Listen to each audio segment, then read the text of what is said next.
नमस्कार everyone, hope you all are fine. तो आज हम क्या करने वाले हैं? आज हम करने वाले हैं लीनियर इक्वेशन पे बेस्ड क्वेश्चंस। जो दो इक्वेशनें रहेंगी, तीन इक्वेशंस रहेंगी, जहां पर एग्जामिनर हमसे क्वेश्चन पूछेगा सिस्टम कब कंसिस्टेंट होगा, कब इनकंसिस्टेंट होगा, कब नो सॉल्यूशन रखेगा, कब यूनिक सॉल्यूशन होगा, कब इनफाइनेटली मैनी सॉल्यूशंस होंगे। इसको अदर टाइप से भी पूछ सकता है। अभी एक बार क्वेश्चन करेंगे और ध्यान रखना, ये इस टाइप के क्वेश्चंस चाहे केवीएस हो, एनवीएस हो, ईएमआरएस हो, टीजीटी और पीजीटी में एग्जाम के जो क्वेश्चन पेपर होता है स्टार्टिंग के 5 से 6 क्वेश्चनों के अंदर अंदर इस टाइप के क्वेश्चंस देखे जाते हैं और एक तरीके से फ्री के मार्क्स है। तो इस टॉपिक को बिल्कुल मत छोड़ना। मेरे साथ एक बार करते हैं। फर्स्ट क्वेश्चन क्या है, हम क्वेश्चन को ध्यान से पढ़ रहे हैं। हमारे पास दो इक्वेशंस हैं और वो कह रहा है कोई सॉल्यूशन नहीं है। दो इक्वेशनों का कोई सॉल्यूशन नहीं है, इसका मतलब क्या होता है?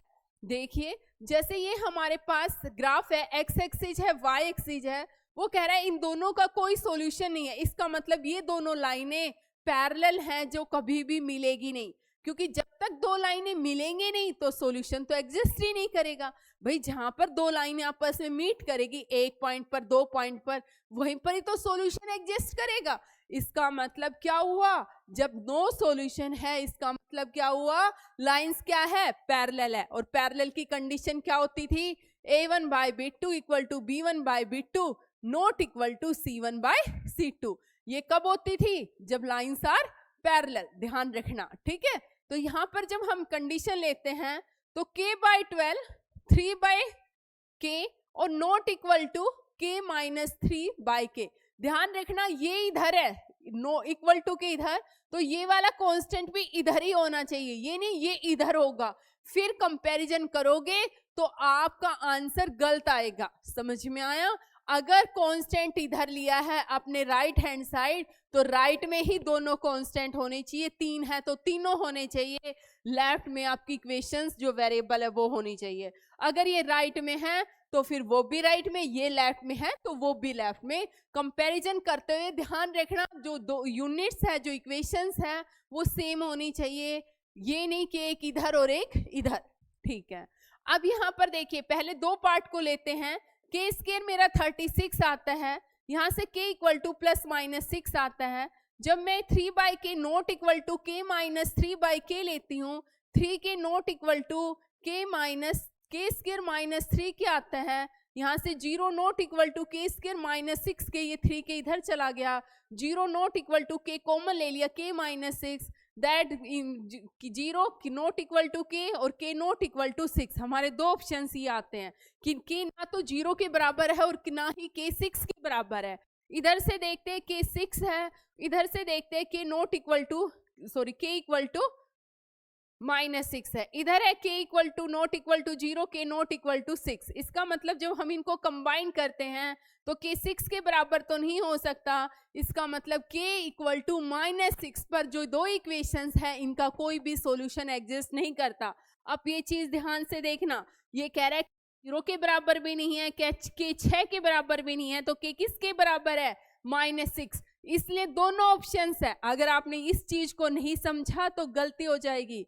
वो कह रहा है k की किस वैल्यू के लिए, तो वो बिल्कुल क्लियरली कह रहा है कि 0 भी नहीं है, k 6 भी नहीं है, इसका मतलब k क्या है? माइनस 6 है।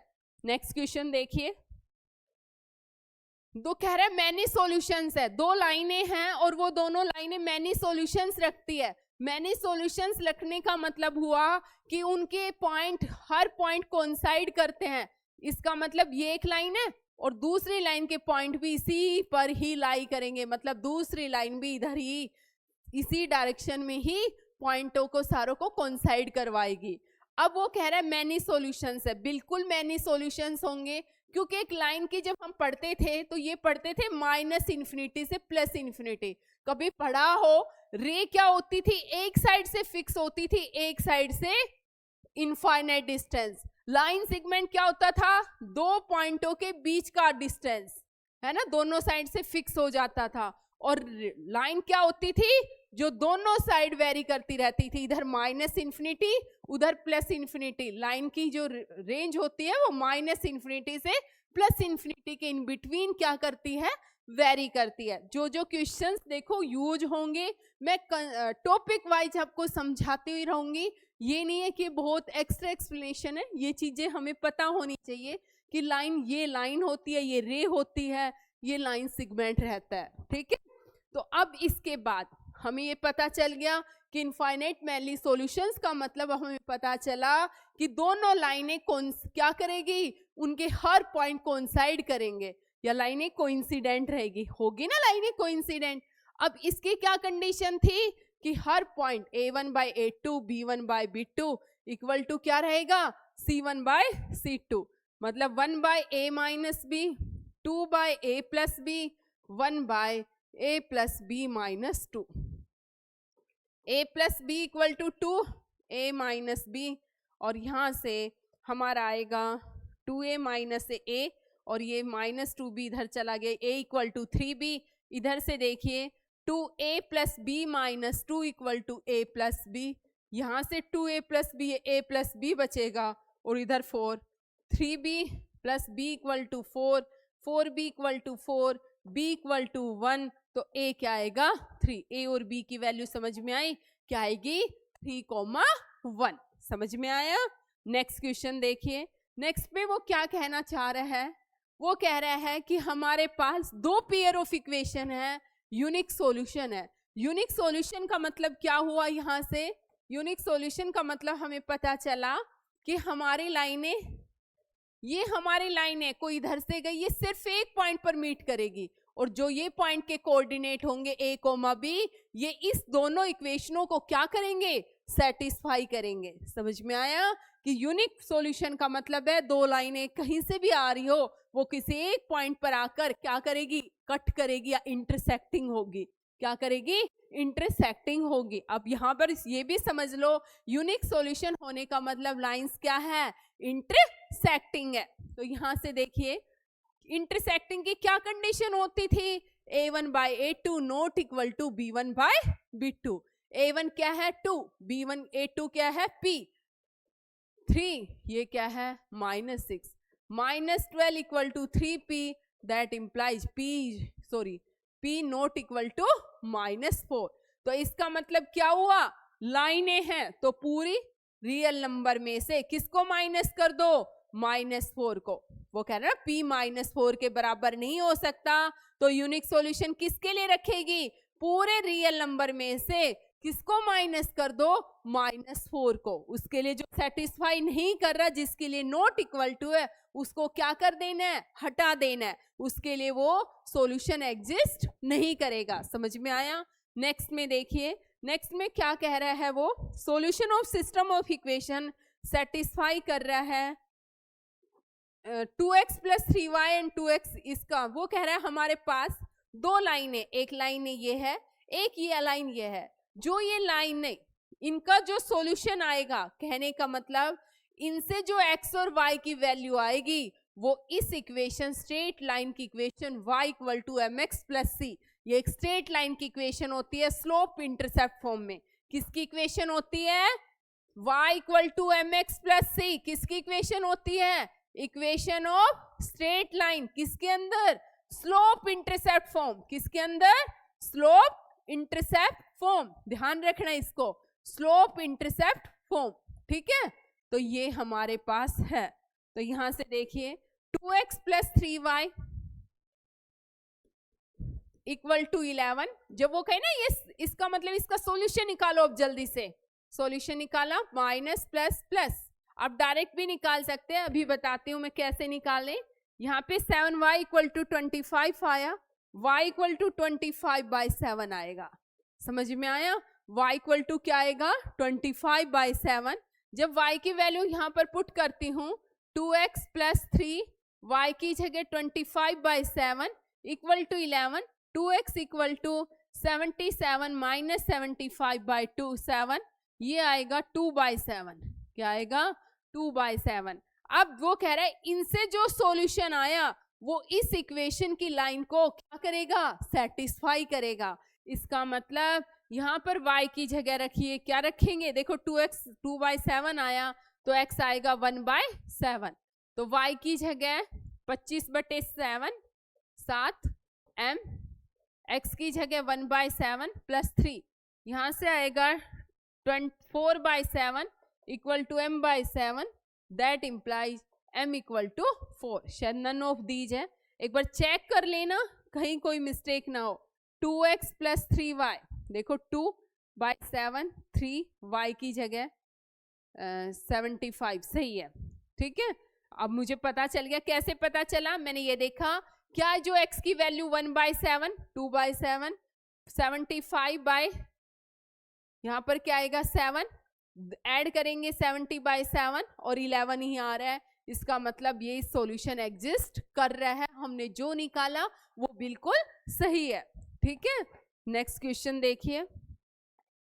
नेक्स्ट में क्या कहना चाह रहा है वो कह रहा है, ये तो हमने कर लिया है ना, नहीं ये नहीं किया.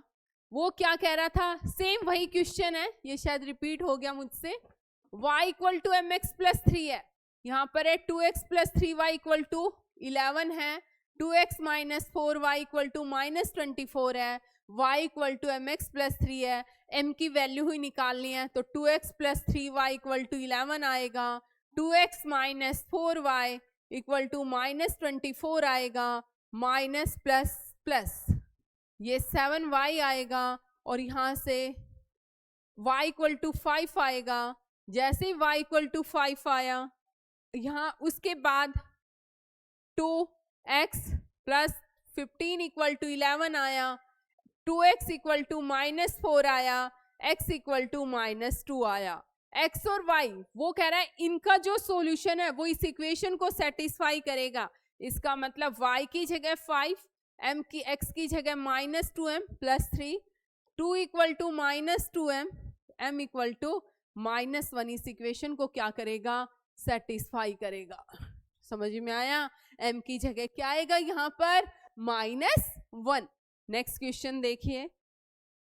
वो कह रहा है find the coordinate on the axis of graph followed by the linear equation. हमारे पास एक लीनियर इक्वेशन है तो इसका ग्राफ क्या शो करेगा, इसके ग्राफ पे कोऑर्डिनेट कौन कौन से होंगे. देखो कोऑर्डिनेट 4 होते हैं, पता ही होगा. ये हमारा फर्स्ट क्वाड्रेंट होता है, ये हमारा सेकंड क्वाड्रेंट होता है, ये थर्ड क्वाड्रेंट होता है, ये हमारा फोर्थ क्वाड्रेंट रहता है. फर्स्ट में सभी क्या रहते हैं, पॉजिटिव पॉजिटिव, फिर क्या रहते हैं नेगेटिव पॉजिटिव, फिर क्या रहता है यहाँ पर नेगेटिव नेगेटिव, और फोर्थ वाले में क्या रहता है यहाँ पर आपका ये पॉजिटिव और ये नेगेटिव. ठीक है, इस तरीके से आपके वेरी करते हैं. यहाँ पर x पॉजिटिव y भी पॉजिटिव, यहाँ पर x negative y positive, third वाले में x और y दोनों कोऑर्डिनेट नेगेटिव, और फोर्थ वाले में x पॉजिटिव y नेगेटिव. ध्यान रखना ये चार्ट भी कई बार एग्जाम में पूछा जाता है. तो यहाँ पर जब वो कह रहा है 3x प्लस 4y आपको कोऑर्डिनेट निकालने हो तो एक बार x की जगह 0 रखो, 4y इक्वल टू 12 आया, y 3. नेक्स्ट टाइम y की जगह 0 रखो, 3x plus 0 equal to 12, x equal to क्या आया 4. देखिए x 0 था y 3 था, x 4 है y 0 है, तो x 4 y 0 x 0 y 3 हमारा फर्स्ट ऑप्शन ही क्या आ जाएगा, करेक्ट हो जाएगा. आपको कोऑर्डिनेट निकालने आ गए, कुछ नहीं करना, जो इक्वेशन दे रखी है उसमें एक बार x को 0 रखो, y की वैल्यू आएगी, y को 0 रखो, x की वैल्यू आएगी. नेक्स्ट क्वेश्चन देखना हमारा. नेक्स्ट में क्या कह रहा है वो, find the point on the graph of linear equation. हमें पॉइंट बताने हैं और कंडीशन दे रखी है ऑर्डिनेट. ध्यान रखना, whose ordinate is 1 into 1/2 times its abscissa. Abscissa मतलब होता है x कोऑर्डिनेट, एब्सिसा का मतलब क्या रहता है x कोऑर्डिनेट, और ऑर्डिनेट मींस क्या रहता है y कोऑर्डिनेट. तो whose एब्सिसा whose कोऑर्डिनेट हमारे पास है 2x plus 5y equal to 19, और ऑर्डिनेट का मतलब क्या है y, 3/2 टाइम्स इट्स एब्सिसा, मतलब y इक्वल टू 3/2 x है, y इक्वल टू 3/2 x है. तो कैसे निकालेंगे यहाँ पर 2x प्लस 5, y की जगह 3/2 x रखो इक्वल टू 19. क्या बताया मैंने, कोऑर्डिनेट का मतलब एब्सिसा का मतलब क्या होता है, एब्सिस्सा का मतलब क्या बताया, एक्स कोऑर्डिनेट, और ऑर्डिनेट का मीन्स वाई, ऑर्डिनेट का मीन्स वाई की वैल्यू। यहाँ पर 2x प्लस 5 3 जा 15 by 2x equal to 19, 19x by 2 equal to 19, x equal to 2, x 2 आ गया, y की वैल्यू 2 2 जा 4 plus 5y equal to 19, y equal 5y equal to 15, y equal to क्या आएगा हमारा 3। तो हमारे कोऑर्डिनेट क्या रहेंगे 2, 3। समझ में आ गया, हमें कोऑर्डिनेट निकालने आगे जो कह रहा है उसके अकॉर्डिंग आपको चलना है। नेक्स्ट क्वेश्चन देखिए, वो कह रहा है किस सिस्टम की लीनियर इक्वेशन के लिए, जो सिस्टम ऑफ लीनियर इक्वेशंस है वो पैरेलल कब होंगी, वो लाइनें पैरेलल कब होंगी। लाइनें पैरेलल होने का मतलब क्या है, लाइनें कभी भी मीट नहीं करेगी। लाइनें मीट नहीं करने का मतलब सॉल्यूशन क्या होगा हमारा, इनकंसिस्टेंट होगा। इसका मतलब क्या होगा A1, इसका मतलब देखिए क्या होगा A1 by A2 is equal to B1 by B2 but not equal to C1 by C2। यहां पर देखिए A1 क्या है -1, A2 क्या है P y, ये -1, ये 1 by 1 cross multiply 1 equal to P square, यहां से P इक्वल टू -1, ठीक है। कॉमा है, पहले इन दोनों पार्टों को लिया, फर्स्ट 2 पार्ट को लिया, क्रॉस मल्टीप्लाई किया, -1 इंटू -1 1 आया, P इंटू P स्क्वायर आया, P square equal to 1, that implies P equal to plus -1। यहाँ से ये नॉट इक्वल टू है, P नॉट इक्वल टू क्या आएगा, दूसरे और तीसरे पार्ट को कर रही हूँ -1, इसका मतलब P -1 के बराबर नहीं है, तो इसका मतलब P -1 नहीं है, तो P किसके इक्वल है, क्योंकि यहाँ से तो दोनों वैल्यू है -1 और 1, -1 हो नहीं सकता, तो क्या होगा 1। तो इसका मतलब किसको रिप्रेजेंट करेगा, P इक्वल टू 1 के लिए ये सिस्टम क्या करे, सॉरी हाँ, P इक्वल टू 1 के लिए सिस्टम क्या करेगा, पैरेलल लाइंस को रिप्रेजेंट करेगा। नेक्स्ट क्वेश्चन देखिए, नेक्स्ट में क्या कह रहा है वो कह रहा है one equation of a pair of dependent linear equation is, equation क्या है डिपेंडेंट है। लाइनें डिपेंडेंट कब होती थी, डिपेंडेंट होने का मतलब क्या होता है, अब बताइए। डिपेंडेंट होने का मतलब है पूरी तरह से किसी और के ऊपर डिपेंडेंट हो। अगर ये लाइनें वेरी हो रही है तो दूसरी वाली लाइन भी इसी के साथ साथ क्या होगी, वेरी होगी। एक वेरी हो रहा है तो दूसरी भी उसके साथ साथ वेरी हो रही है, इसका मतलब क्या हुआ, कंसिस्टेंट डिपेंडेंट है। कंसिस्टेंट डिपेंडेंट है तो क्या होगा, इनफाइनेटली मैनी सॉल्यूशंस रखेगा। उस केस में क्या होता था, A1 by A2 is equal to B1 by B2 equal to C1 by C2। तो -5 के साथ 10, दूसरी वाली B1 है 7, 7 के नीचे क्या आएगा, देखो कौन सी सेटिस्फाई कर रहा है, -5 के नीचे 10 आ रहा है, तो 7 के नीचे -14 आना चाहिए। फिर C1 क्या है यहाँ पर 4, -2 है, और यहाँ पर C1 क्या आएगा 4। देखो -1 बाय 2, -1 बाय 2, इधर भी -1 बाय 2, इसका मतलब ऑप्शन 4th करेक्ट है। देखने से ही पता चल रहा था कि इन कंडीशंस को कौन सी और सब में कहीं ना कहीं प्रॉब्लम आ रही है। जो 4th इक्वेशन है वो कंसिस्टेंट डिपेंडेंट है, क्योंकि अगर जब तक आपको कंडीशन पता है तो क्वेश्चन कितना ही घुमा दे एग्जामिनर, आप हर हाल में क्वेश्चन को सोल्व कर दोगे। ये काफी इजी ट्रिक्स है, इनको ध्यान से देखना। नेक्स्ट क्वेश्चन में क्या कह रहा है, वो कह रहा है ये इक्वेशंस है ये क्या रिप्रेजेंट करेंगी, अब आप बताएंगे मुझे। पहला है 6 बाय 2, फिर क्या है -3 बाय -1, फिर क्या है 10 बाय 9, 10 बाय 9, यही है। ये देखिए 3 equal to 3 not equal to 10 by 9, that means क्या है कि A1 बाय A2 है, B1 बाय B2 भी है, लेकिन C1 बाय C2 नहीं है। इसका मतलब क्या होगा, इनफाइनाइटली मैनी सॉल्यूशंस। कैसे सॉल्यूशंस एग्जिस्ट करेंगे, सॉरी, इसका मतलब कोई सॉल्यूशन एग्जिस्ट नहीं करेगा। समझ में आया, क्योंकि लाइनें क्या रहेंगी, पैरेलल रहेंगे, लाइनें क्या रहेंगी, पैरेलल। समझ में आया? ये कंडीशन तभी होती थी ना जब लाइनें क्या रहती थी, पैरेलल, उनका कोई सॉल्यूशन एग्जिस्ट नहीं करता था। नेक्स्ट देखिए, अब फिर से यही क्वेश्चन आ गया, आप कर सकते हैं। 3x माइनस, लाइनें क्या है, पैरेलल है, तो आपने अभी पीछे कराया था a1 by a2 equal to b1 by b2 not equal to c1 by c2। अब ये वाला बताइए।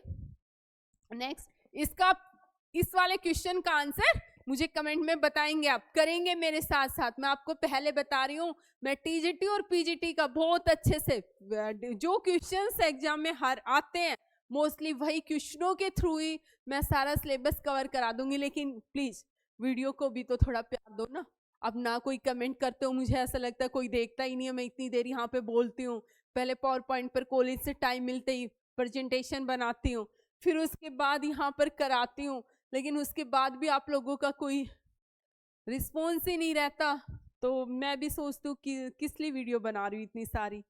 The pair of equations x equal to a और y equal to b graphically represent lines which are, वो कह रहा है जो इक्वेशंस है, देखो ये आपके x एक्सिस है, ये y एक्सिस है। x इक्वल टू a ये लाइन रहेगी, x equal to y equal to b ये लाइन रहेगी। ये दोनों मीट करेंगे तो ये मीट करेंगे तो या इंटरसेक्ट करेंगे, ये कोऑर्डिनेट क्या होंगे, जब ये इंटरसेक्ट करते हैं ना तो ये पहला कोऑर्डिनेट ये a होता है, x का रहता है, जो दूसरा y का, तो इंटरसेक्टिंग करेंगे, किस पे करेंगी, एट a, b पर। समझ में आया? x equal to a y b, तो ये कोऑर्डिनेट पता है ऐसे लिखा जाता है x, y। x equal to a की लाइन ऐसे सीधी आती है, y इक्वल टू b की वर्टिकल आती है, जहां पर ये दोनों कट करते हैं ये कोऑर्डिनेट होता है x, y। ठीक है, तो इंटरसेक्टिंग करेंगी a, b पर। जल्दबाजी में नहीं लगाना, यहाँ पर इंटरसेक्टिंग b, a भी लिखा हुआ है। ठीक है, तो आप ध्यान से देखना इसको। नेक्स्ट,